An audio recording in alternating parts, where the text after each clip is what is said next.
13-14ตัว1 2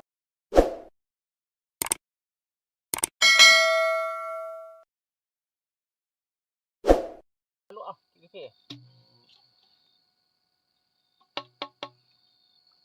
กินกาแฟเด้อกินกาแฟตื่นมื้อเช้ากินกาแฟบรรยากาศแบบนี้หาใส่บ่ได้แล้วนอ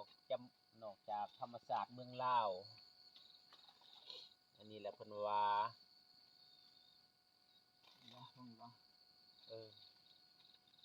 บ้านเพิ่นชาวเมืองเพิ่นใส่แต่เท่าบ้านเฮาตัวไหนจะเอาตัวไหนตัวได้ก็ได้ตัวเขียวก็ได้ตัวแดงก็ได้ต้องกิน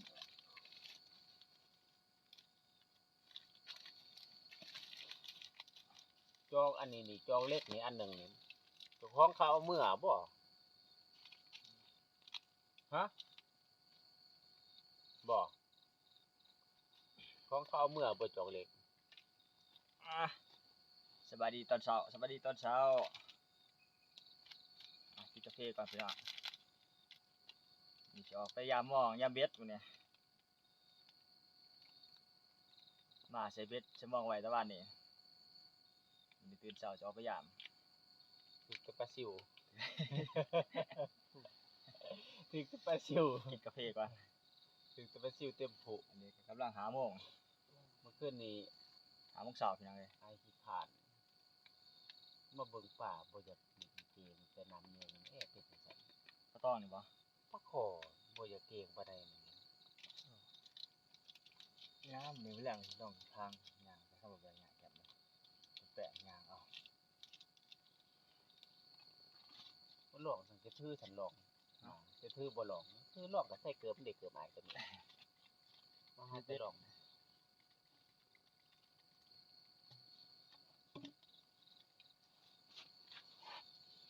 จอกอายนี่งม ตื่นไปนอนกาแฟก่อนพี่น้องเลย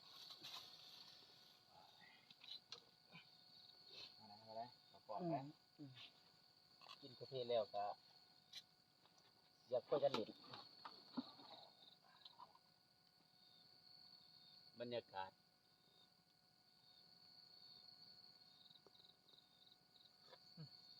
ของล่ะโอ้เสียดายลายหัวเลยอย่างโอ้ยธรรมดากาแฟจอกหนึงมันต้องกาแฟจอกหนึงมันต้องใส่ระดับคู่หนึงพอดีงามจะมาให้อายได้บ่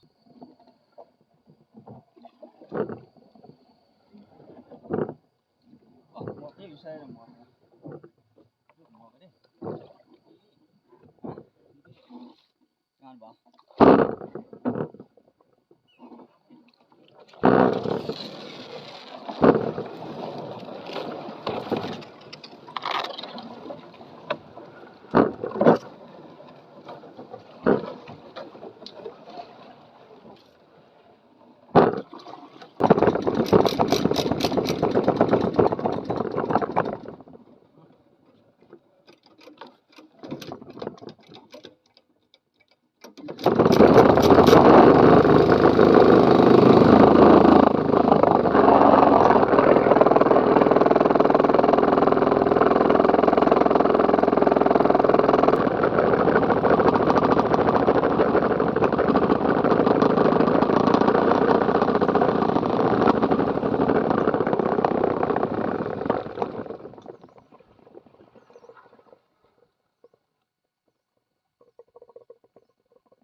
ตายพี่น้องเอ้ย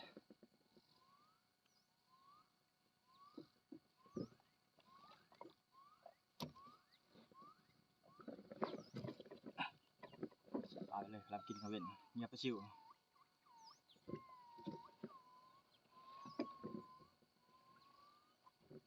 โอ้สัตว์เคาะนี่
ขึ้นทำอิฐพี่น้องเลย